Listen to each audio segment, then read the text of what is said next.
woman's love is so sweet, but I know that your love is sweeter. Please, sweeten this bitterness that I feel now in my heart.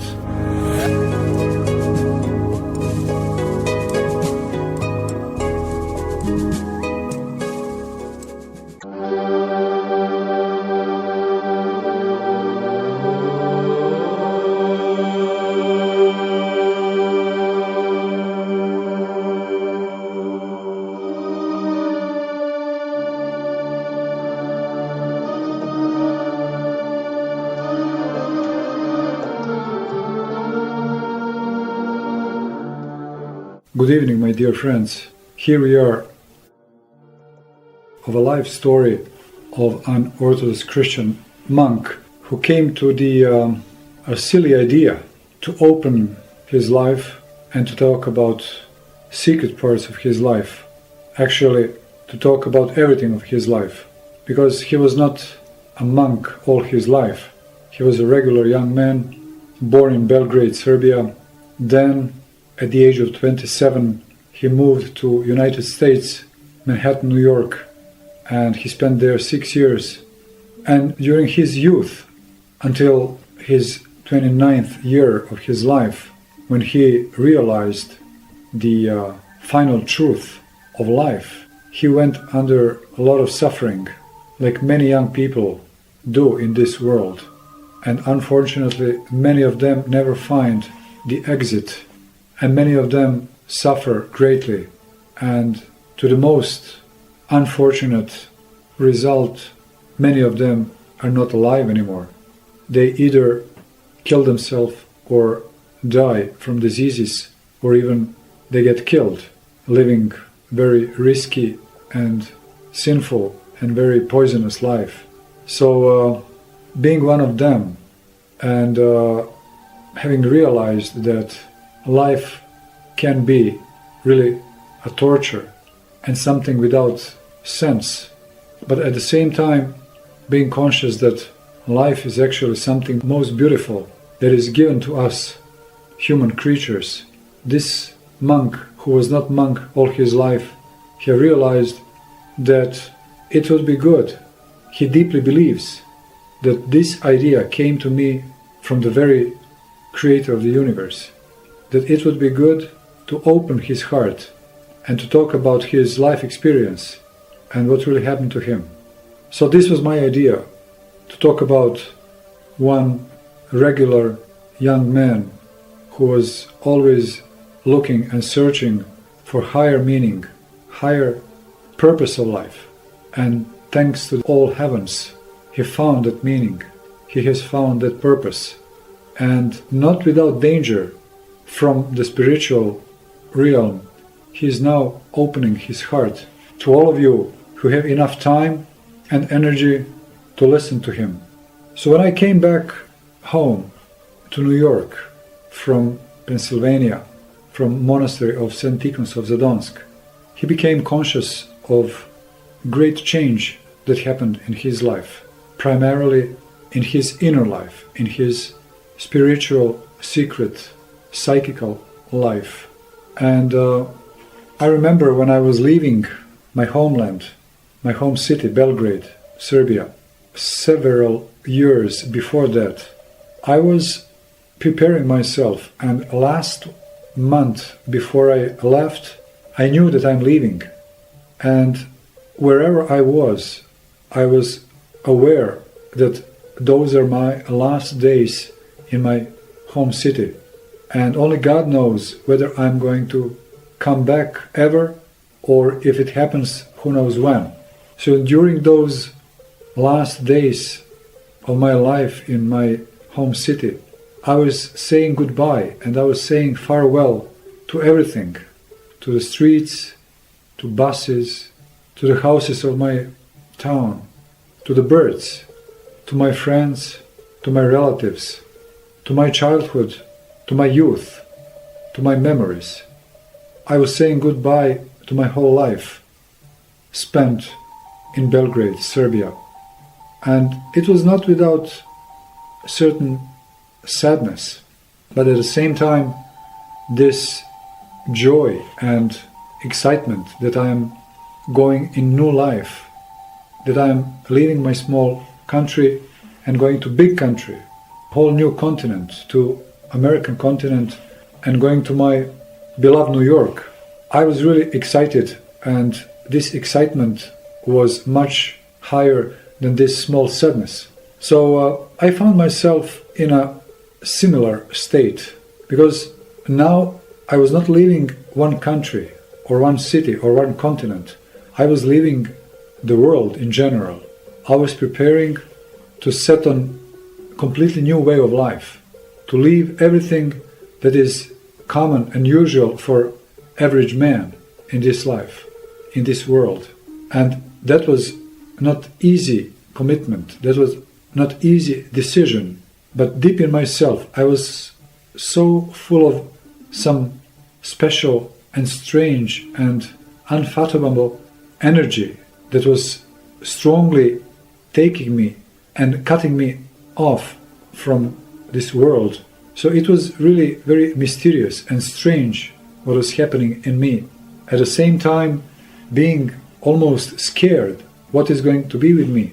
What will happen to me? Maybe I'm going to a disaster. Maybe I'm going to get crazy, or anything that a common man thinks about monastic life. Especially these days. Maybe in the past it was not that strange, but in this postmodern age, somebody to leave the world, all the beauties and temptations of this world, is something really crazy. And that's what I was faced with many of friends of mine and people that used to know me, when they finally heard that I'm going to the monastery, that I'm going to be a monk. I think 99% of them thought that I really just freaked out. I'm definitely going crazy. So they really felt pity on me. Some of them showed it, some of them not. But I could see that. They all feel pity for me, thinking, oh, what a pity, such a nice young man, talented and full of life, is going into the grave before the time. So maybe in the same manner I used to think about people who are going to the monastery before, but now I have realized that it is such a great joy to me, that it was much bigger joy than when somebody goes to get married. I was really feeling that a most beautiful, lofty marriage is waiting for me. But of course, definitely, it was not easy. My whole life was getting upside down, and everything was running through my mind. A lot of memories from the very childhood that I remember myself to the last day. And at that moment I was 29 years old. Everything was running around my mind, and for certain moments it was very intense, that I didn't know what to do, how to go through these old temptations that are coming to me.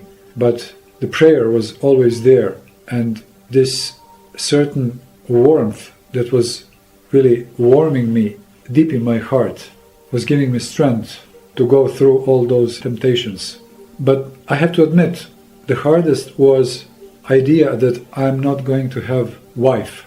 From my youth, I used to have girls, and it was very important to me always to have a girl besides me. And I was never ever too much faithful to one girl, unfortunately. That was the way that I was living, and that was the way that my friends were living. And as a matter of fact, the whole society is telling, maybe not openly, but definitely the society is telling, enjoy your life. If you're not married, have many girls. Change. Indulge in life. Use everything that is given to you. Finally, you are living only once. When you die, there is nothing anymore. And that's how I was living in New York as well. At that time, I remember, I think I was dating 3 girls. Of course, they didn't know that. And deeply in myself, I felt really terrible. And I knew that I'm doing really terrible thing and crazy thing. And that's not the way, but it was a weakness. And we are all full of weaknesses. And I was just seduced on it. And it was some kind of addiction. Somebody is addicted to gambling, alcohol, drugs. I was addicted to having girls and for this bodily contact with them. So even before my strong decision that I'm going to become a monk, I have decided that it is finished with women. But now, when I have decided definitely that I am going to the monastery and that I will become a monk, this temptation really became extremely strong. And it came to the level that sometimes it was giving me really a hard time.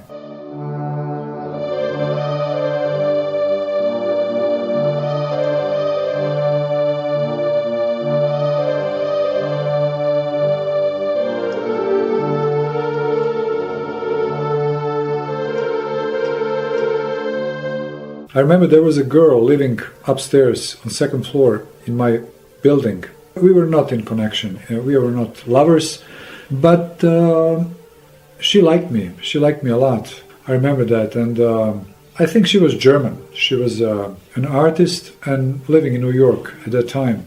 And lately she was coming very often down to my apartment, and she was acting really strange. She would just look at me and talk that she really likes me and she's waiting for me, and sometimes she would lay down on the floor and we were talking like that. I mean, she was literally like a crazy girl. She was, cute, but at that time I have already made a decision: no more sex, no more love with women, only love with Supreme Being, with eternal being of God the Father. But she couldn't understand that, and she was really making herself she was really putting down her human dignity, her female dignity in front of me. She was really acting as a hot cat, cat that wants to mate, and finally it became really, really unpleasant to me to see this, and I was sure, definitely, that she wouldn't act this way, that didn't make this decision, because the demons were forcing herself to act this way, and she was really not aware that she was under the influence of demonic powers who were trying to make myself change my mind. So she was acting like no other girl would act in front of me this way, and she was not aware what is she doing, and it was so sad to look at this. Finally, I was forced to tell her in a very strict tone that she has to leave my apartment and not to come anymore, because this is really ridiculous. What is she doing of herself? And that I have no any intention to be her lover. So she finally left, but it was really extremely difficult to see the whole thing, and I was really feeling pity for her. Once I was called to go to a birthday party. A friend of mine from Belgrade, he came to New York with his girlfriend, and it was her birthday, so they invited me to come and visit them. Those days I was not really anymore in mood to go to parties and to nightclubs, and I really cut off all those social connections and events, but those were really good friends of mine, and so I just couldn't refuse them. So I dressed the most simply that I could, and I went there. So I was among first visitors, and I was trying to sit there for a while and to leave, not to wait until the whole crowd get there. But to my disappointment, very soon after my arrival, there arrived a girl, a very nice looking girl, blonde one.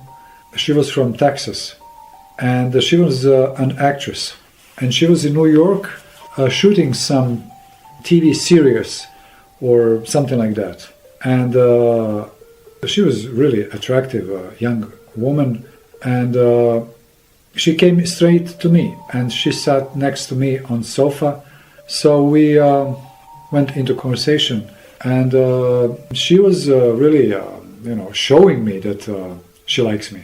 And this was very painful to me, because I was not made of stone. I was a young man, a healthy one, not the one who was still looking for love. But since my love became only the Son of Lord, Jesus Christ, it was very hard to me to stand, to bear presence of nice women next to me. Although the grace, God's grace, gave me this strength, and in general it was not that hard to me. But in this moment, this young woman was very cute, very nice, and as a matter of fact, she was not really crazy like many of the actresses are, and she was very decent, and she looked like a person that I would definitely be with before. So she was telling about her life and how she came from Texas and planning to stay in big city and become an actress, and that she had good managers. So, well, I was sure that there was a great career in front of her.